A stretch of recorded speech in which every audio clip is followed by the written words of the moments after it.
What do you do when the food you love starts to consume you? And how do you turn it into being strength? My name is Jeffrey Schlissel. I'm a chef, a mental health advocate, along with a farmer advocate as well. This is my journey. This is my channel. This is the healing table. This is not just about recipes for food, it's recipes for life. I'm an author as well and writing a book about my demons and being addicted to food. Well, I figured I might as well just put it into a visual display. So if you are interested to find out more about that whole question and finding out more about me and maybe discovering a little bit about yourself, make sure you subscribe and like this video because it really helps generate more of my intellectual stimulating videos to come. Trust me, I have 50 in the works already. And they're all based upon different stages of my healing and my journey. For instance, Burnt and Beautiful. It's about charring food and talking and being very vulnerable about things of my past.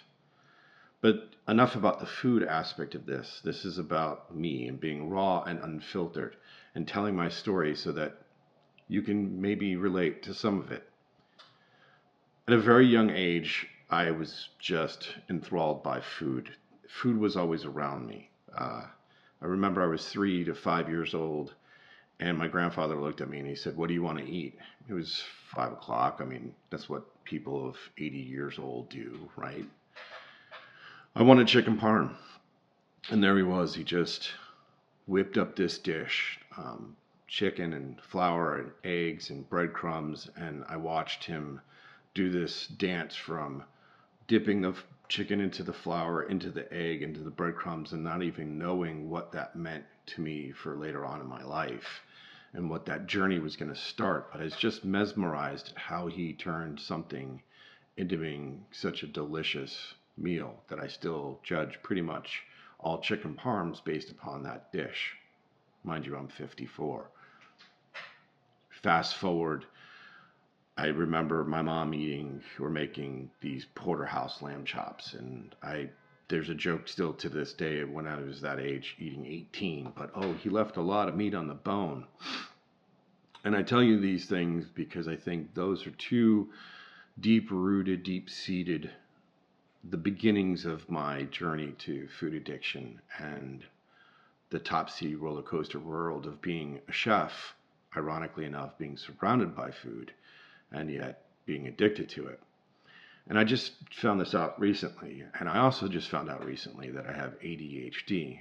And those are things that I developed not knowing certain things. And that's part of my journey. This is raw and unfiltered. And that's how I have to be because that's who I am. For years, part of my detriment that it was told to me that I wore my heart on my sleeve, that it was so easy to see my emotions just based because I didn't filter my facial expressions. And I thought that minimized me as a human. I demonized myself for what I was told, what I thought wasn't normal, to say the least. So now what I do is I use that to my advantage, to tell my story, to be raw, to tell people that it's okay to be different because that's what makes you you. I think the problem with society today with mental health is that it dictates what everybody else should be doing. And yet we really don't know how people like myself battle depression and addiction. And I'm just one. I'm not an expert by any sense of the means, nor have I gone to medical school, so this is not advice at all. And if you need help, please seek the proper channels. And if you feel that you're going to hurt yourself, there's always 988, which is the suicide hotline to prevention. Seek help. This is just my story, my beginnings. What I thought was detriments, I'm trying to rewire the functionality of my brain to realize that those are strengths, not weaknesses. And I think for being told for so long, that's probably the biggest trigger as I sit here and tell you the story. Uh, Man, I didn't find out until I was in college I was dyslexic. And not just dyslexic, but everything you can think about it. And I just remember going to my pediatrician and kind of attacking him verbally and asking him why. Why didn't you tell me? And his response was, because I didn't want you to use it as a crutch. And I lashed out and said that would be a big difference if my parents would have known that, and maybe I would have had a different life. See, because of that disability, because of my schooling and how I went through things, I felt like I never existed. Like nothing I ever did mattered. So I became a perfectionist to the detriment of myself, because there's no such thing as perfection. And every time you try to reach for it, it's a cruel Einstein's theory of insanity, or definition of insanity. You just keep on doing the same thing over and over again and just beating the shit out of yourself. Yeah, let that sink in. So, I was in my 20s by that time. There was nothing I could do about it. I had two things to do. I could have made a choice to be bitter and blamed everything and everyone, or figure out how to get through my life, and how amazingly I went through life not knowing, and achieving what I was able to achieve not knowing I had dyslexia. I never thought that I had a story. But no matter, everyone has one, right? And I tell mine not just because of what I went through, but it's because of the legacy I want to leave. You see, having your name out there is one thing, but having a legacy to change the way people perceive others with mental health, that's one voice echoing eternity. I do that for my daughter.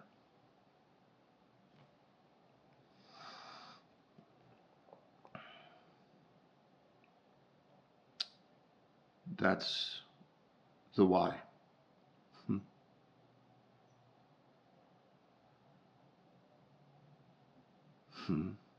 After my first divorce, I just wanted to become a better person after having a child late in life. You respect your mortality. God, you respect your mortality. I have 40 years of life behind me, and I hope another 40 in front.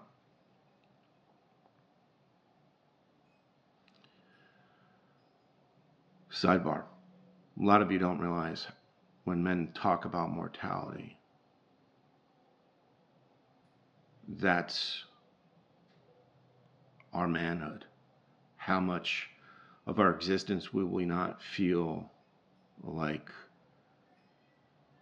we're giving to society and not being a burden to it? Not many men talk about that. Like, I want to be 80, but I still want to be able to function. I don't want to be a burden to my kid. I want to have my wits about me. That's the mortality I talk of. I'm not afraid to die. It's the only two things we have, right? Birth, taxes, and death. But in between, we have heaven, right? This could be our heaven, and how we treat ourselves. And each day we have a choice to make, whether we want to be depressed, or if we want to fight, or if we want to be happy, sad, guilty. Those are all choices. My father had choices.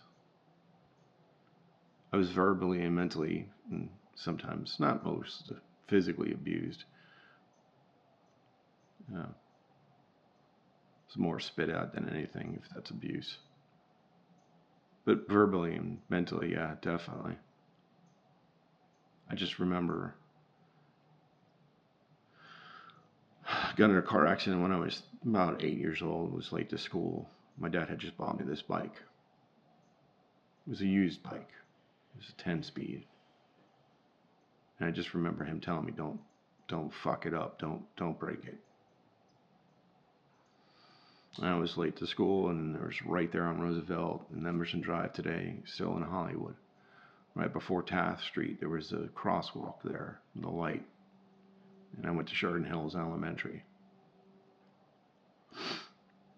And I blew through the stop sign. It was my fault. And I hit the car. I hit the car. I did damage to my forehead, my lip. It fell on my left side. Hurt my hip. Never was really x-rayed. They were more concerned with if I had any brain trauma. I remember the woman stopped and said, the only reason why I stopped is because I saw your body flying over the car from the rearview mirror. When cops got there, and they said with probably 5 more miles per hour, I wouldn't be here today to tell you this story. And I remember a young lady who later in my life we're still connected to. She made it in the book about this story. Her father and her came out to my side to calm me down, and all I kept on saying was, don't call my dad, he'll kill me. I just destroyed that bike he got me. I'm okay, put a Band-Aid on it, let me go to school. I was in that much fear.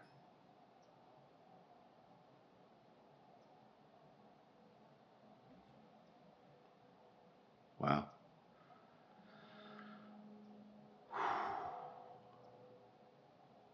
Wow. I haven't.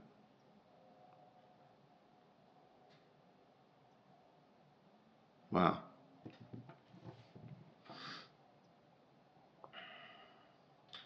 I haven't relived that. I relived the moment, but not the fear. I didn't even care for my life at that point. I was more in fear of what my father was going to do to me at 8 than me even surviving.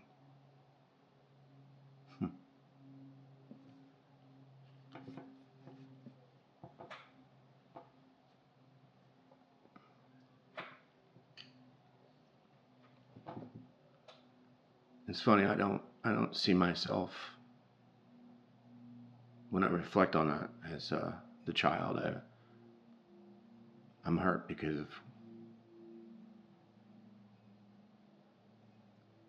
it wasn't me.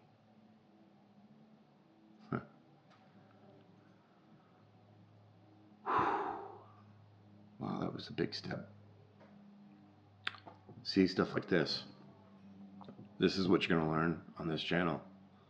And you'll learn about me, obviously, because I'm still learning about myself. You know, I've done talks to hundreds upon maybe thousands of chefs and people in the industry about mental health, and I get emotional sometimes because, let's face it, it's a deep, triggering topic. But I've never been this raw in my topics. I set things up. I let other people talk and tell their story and interact with that. My book, wow, I thought I really dove deep in my book, and I obviously didn't dive nearly as deep as possibly as I should have. Anyhow, I remember getting tested and being in this room and having these electrodes attached to my head, and there was a screen in front of me, and it flashed stupid images and all this stuff, and a voice spoke behind me, and as an 8-year-old kid, I thought this was the coolest thing. I felt like I was in Star Trek. Star Wars was just, I think, episode 1 was about to come out. That's how old I am.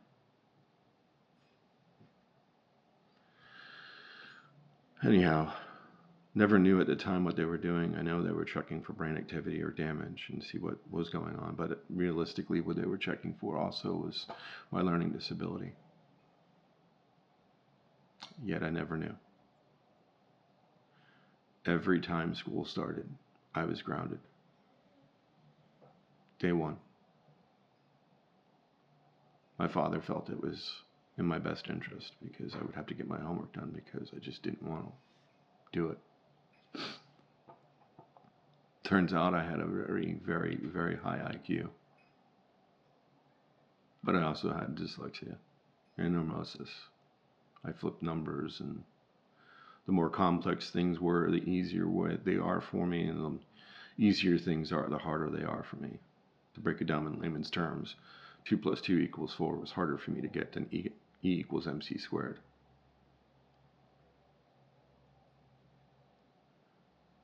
I just remember as I say that and I reflect back when I lashed out at my pediatrician.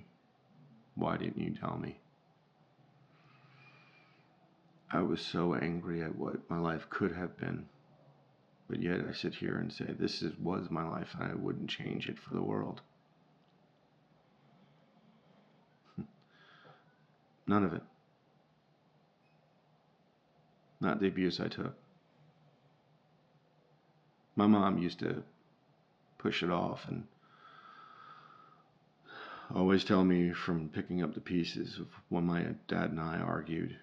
My mom would come in and say, one day you'll have children and you'll treat them just like you're being treated by your father and his father did to him, and so on and so forth. And it's probably one of the reasons why I hate that Calgon fucking commercial, and so on and so on and so on.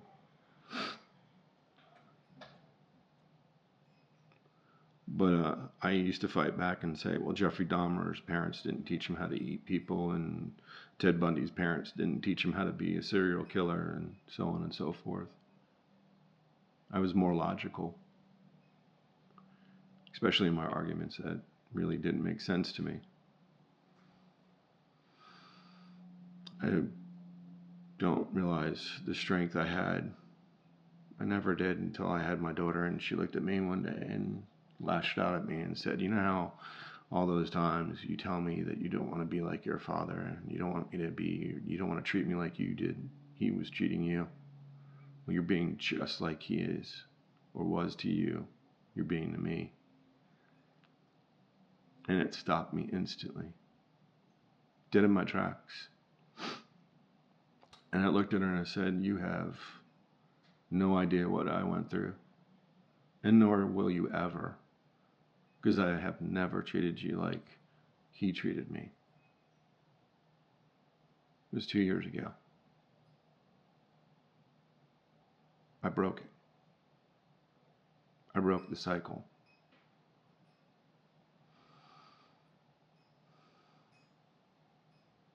Recently, a friend of mine asked me about my dad because my dad committed suicide. He gave up on life.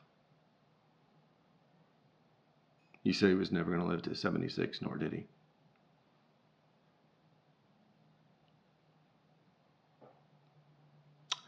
Remember getting that call, my mom called me and I was sitting in a deer stand in northern Georgia hunting and my phone rang. And my mom aggressively asked me to call my dad and I said, I have nothing to say. She said, well, your father's not doing well and he needs to tell you something. I thought about it after I hung up and I called him. He answered the phone and it's probably the first time in about 8 months we had spoken. On his deathbed, he asked me to forgive him. I did, and I meant it. I forgave him. More importantly, I forgave myself.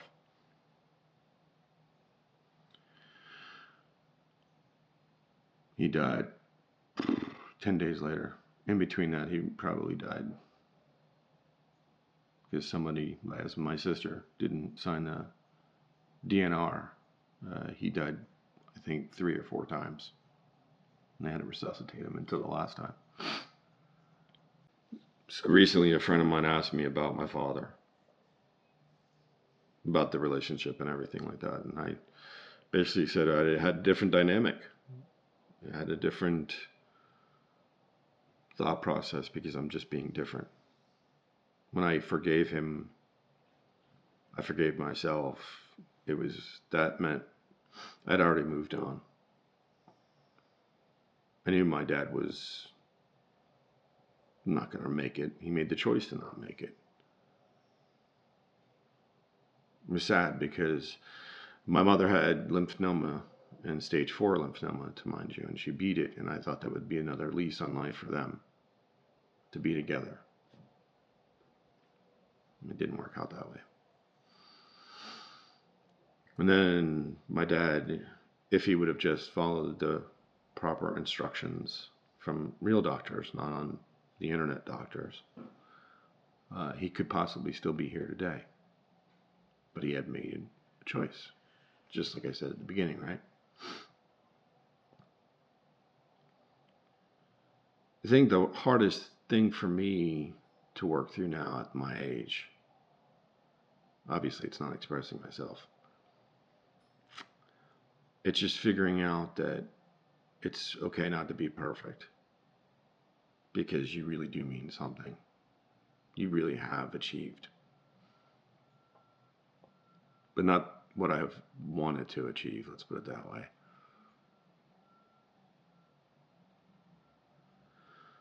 Never thought my entire life I'd been an author. Never thought that would be a word that would come out of my mouth. Somebody who purposely lost spelling bees because I hated that feeling.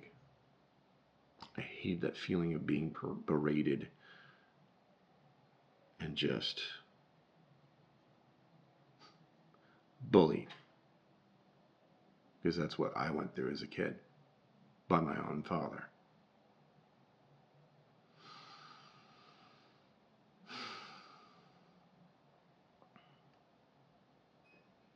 Sorry, another realization.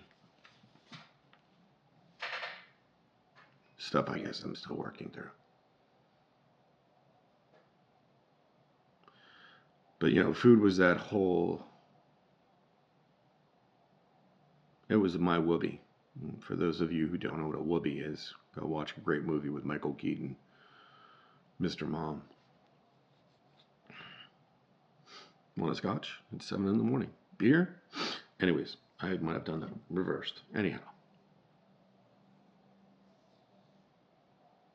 I wanted my security blanket, and food was just that. At a young age, something was so magical. I had no idea that image of my grandfather making that chicken parm would be ingrained in my brain to become a chef. And at the age of 12, I started cooking. 41 years. I've seen a lot of shit. I've been through a lot of shit with this industry. A lot of fucked up hours, a lot of family members I missed, a lot of things. Friends, everything. These just life I missed. I missed life. A lot. 41 years worth. I made a life. I made one in the trenches, in the battlefields of being in the restaurant industry, working the pass and making sure everything was perfect. That's what I can control. I can control flavor profiles. I can control portions. I can control the pass. I can control pretty much everything. It was a symphony. The more we're in the weeds we got, the better my mind worked. It was just so soothing. As I'm sitting here looking off camera, I'm not looking at anything. I'm having this perfect image of that perfect meal and that perfect shift, that everything was on cruise control. Every glitch, every blip on the radar that happened was just that. And we just got through it. That's a drug. That's a high that when you get there and you realize that your team is clicking along in that efficiency, man, that's addictive, let alone the food. And this misnomer from the public that because we're a chef, we eat so fantastically. That's just a bunch of shit. We're lucky if we don't stop off at McDonald's, Burger King, Taco Bell, or whatever else is open, then we can shove something in our throat because we haven't eaten all day, although we've tasted. But we've worked a 16-hour shift, been on our feet, barely have drank anything. Our blood pressure's through the roof. Our liver's working, it's taxed in overtime because we're probably going to end up drinking because that's the only way we can numb the fucking pain. We end up doing drugs, weed, or whatever, just because we want to erase that. We just want to be numb. And then there's the food. For me, I wasn't a binger for sweets. No. I'd be like Frodo Baggins, man. I'd have dinner 1 and dinner 2 and dinner 3 and dinner 4. By the time I was on dessert, it wasn't dessert that everyone else thinks it would be. It'd be a savory thing that I wanted because I just wanted that last little bit of carbs or whatever it was. I wake up the next day and I would literally do the definition of Einstein's definition of insanity. I do the same thing every fucking time and expect a different outcome. I'd get on the scale or I'd hide from the scale because if I don't see it, it's not true. It's just like if it's on the internet, it is true.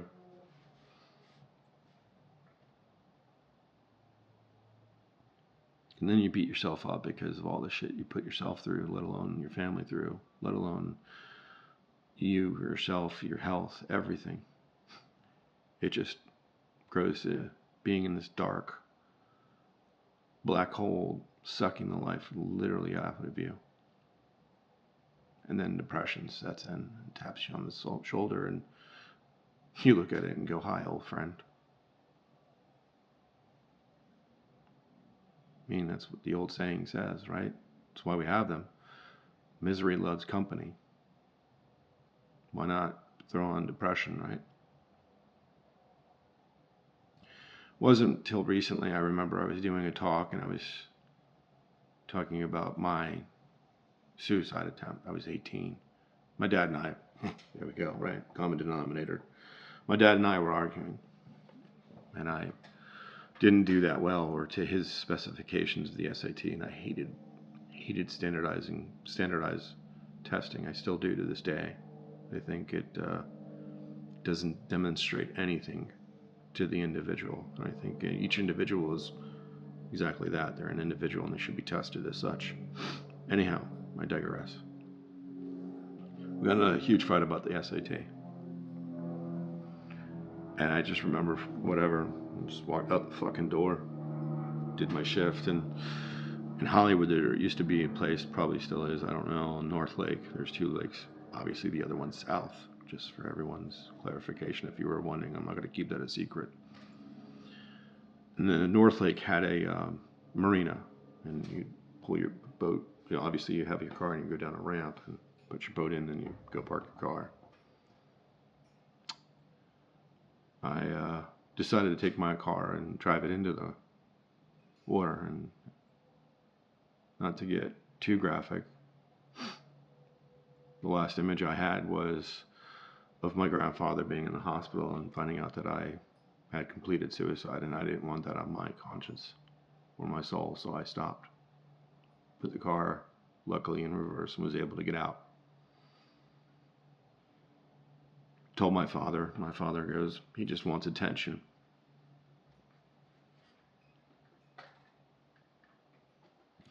And I tell that story, and then I recently remembered that I had stopped talking 2 years after.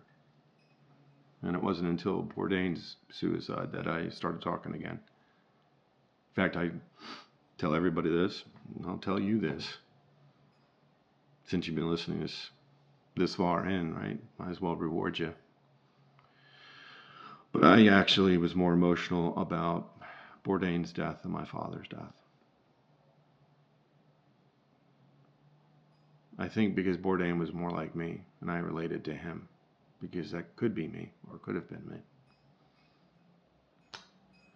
So I always told people that I was 2 years and after I, I stopped talking about it until Bourdain's death. And I then admitted to one of my friends that for those 2 years when I was going through therapy, I always wanted to taste, I always wondered what the cold steel of a gun tasted like. And I found out a couple different times. Yeah.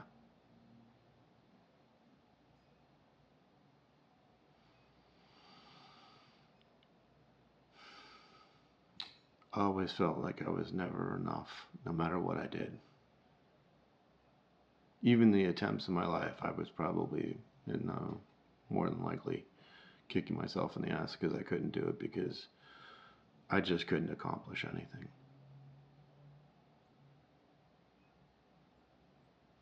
Yet now I walk around with a tattoo of the phoenix and talk more about my attempt on my own life. Because I think that's the reason why I'm here. Everyone has a reason why they're on this earth. We touch people's lives for whatever reason, whether it to be fulfilling a debt from a previous life or just helping them out because they need the help in this life.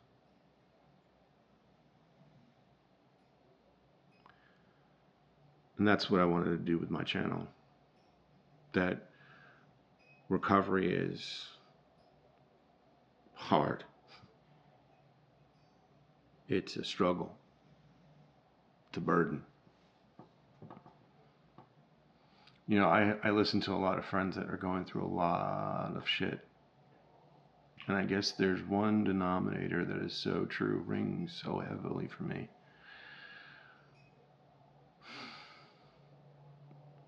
In point of clarification with depression, not PTSD and not addiction, not ADHD, just depression.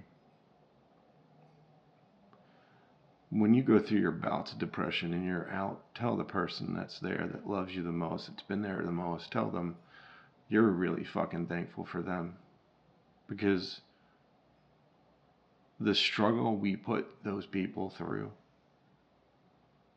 it's fucking heart-wrenching.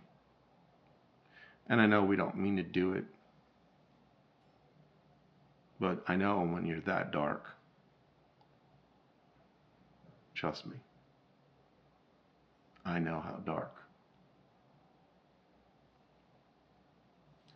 When that crack of light comes in, tell that person, thank you for the hand.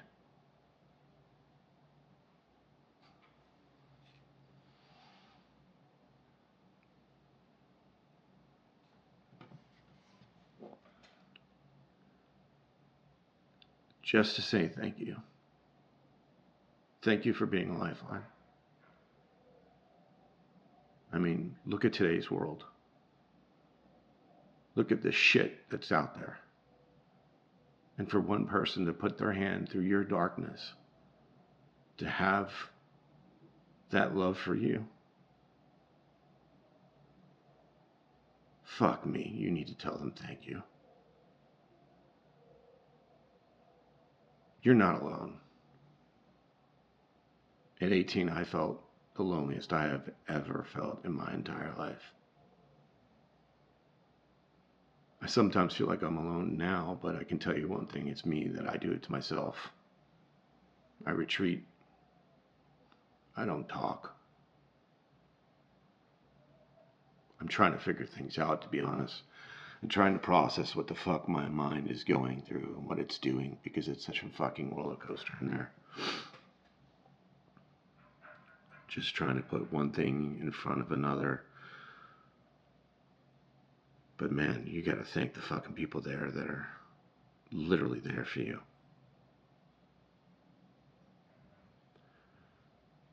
remember one of the most iconic videos I've ever watched for mental health was about a Rebbe, and he was being interviewed, and it was about this ex-cop that used to have to investigate when somebody jumped off the Golden Gate Bridge. Imagine having that job, to track back why somebody jumped off the bridge to tell the next of kin. This one time, he had gotten a call and the guy had jumped.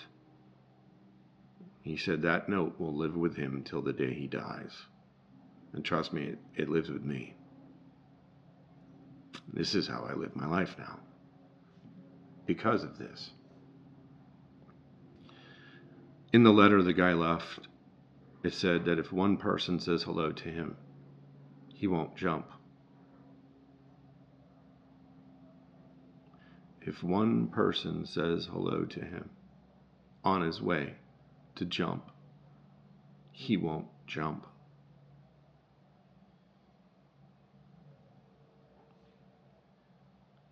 One person could have changed that person's life.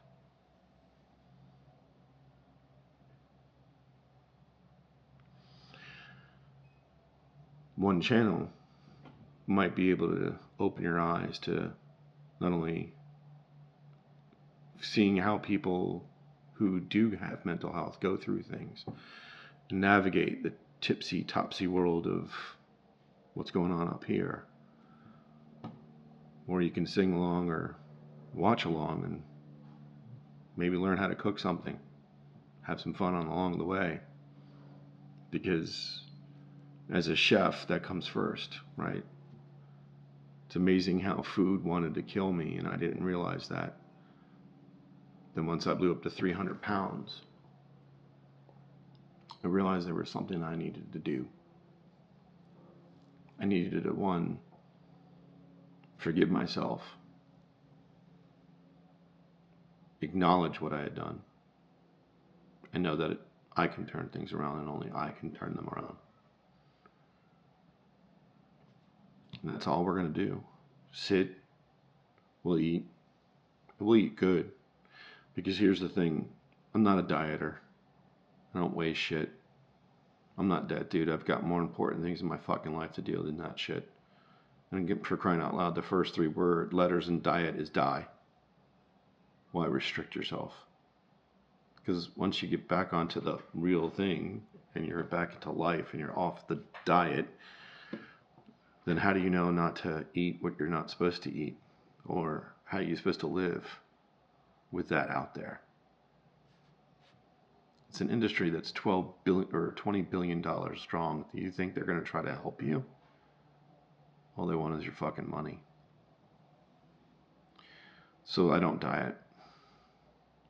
I just talk things out, especially my feelings, instead of eating them like I used to. Yeah, I do have my fuck ups. I'm fucking human still. I mean, the one thing I did is I stopped drinking. I had one drink when I was in Canada. Unfortunately, it was probably, just leave it. It wasn't worth me having that one drink. But again, I don't drink anymore. It's not one of those things I need to, even with the holidays, I just don't feel like I need alcohol. I feel that as a mental health advocate, I think you have to walk the talk. It's like going to the gym and the trainer's 800 pounds and completely out of shape. You're obviously not going to go to that trainer. You know, and I guess I'll leave it like this. There used to be a saying, never trust a skinny chef. A lot of people are like, well, what do you mean? Why wouldn't you want to trust a skinny chef? Because obviously they don't eat their own food. But then you get into this habit of when you see somebody who is a chef who is morbidly obese, do you want to eat that food too? It's funny how my industry is so plagued with the addiction and the, let's face it, the obesity that's involved in our industry. And we produce it ourselves because we feel we can't leave the ship or it sinks. But that's for the next time. We'll talk about that one.